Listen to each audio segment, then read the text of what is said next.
दोस्तों, मेरा नाम विनय है। मैं अपनी चाची के घर ही रहता था क्योंकि मेरी जॉब इसी शहर में थी। मेरी चाची की एक बुरी आदत यह थी कि रात में वह कभी भी अकेले नहीं सोती थी क्योंकि चाची को बहुत ही डर लगता था। इसी तरह चाचा जी को एक बार किसी काम से गांव जाना हो गया तो मुझे चाची के कमरे में सोना था।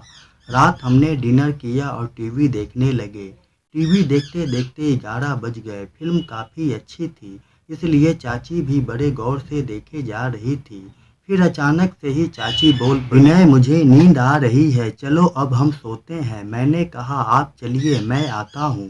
चाची अपने कमरे में चली आई थी। थोड़ी ही देर बाद मैं भी टीवी बंद कर अपने कमरे में आ गया। चाची बेड का चादर बिछा रही थी। वह बोली, देख क्या रहा है, मदद करना मेरी। मैं उनकी सहायता करने लगा। इसके बाद मैं बेड पर लेट गया और चाची अपने कपड़े लेकर बाथरूम गई।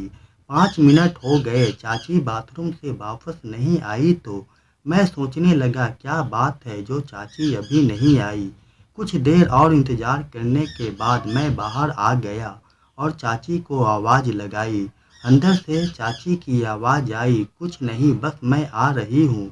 लेकिन चाची नहीं आई। मैंने फिर बोला, चाची आप ठीक तो हैं? चाची ने कहा, हाँ मैं ठीक हूँ, आ रही हूँ। थोड़ी देर बाद ही चाची की आवाज़ आई, विनय एक बार यहाँ आ जाओ।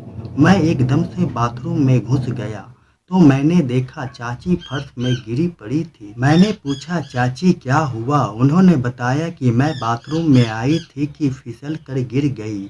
मैं खुद से उठने की कोशिश कर रही थी लेकिन उठ नहीं पा रही थी, इसलिए तुम्हें आवाज़ दी। मैंने बोला, चाची कोई बात नहीं, आप ठीक हो जाएंगी। चाची को अंदरूनी चोट आ गई थी।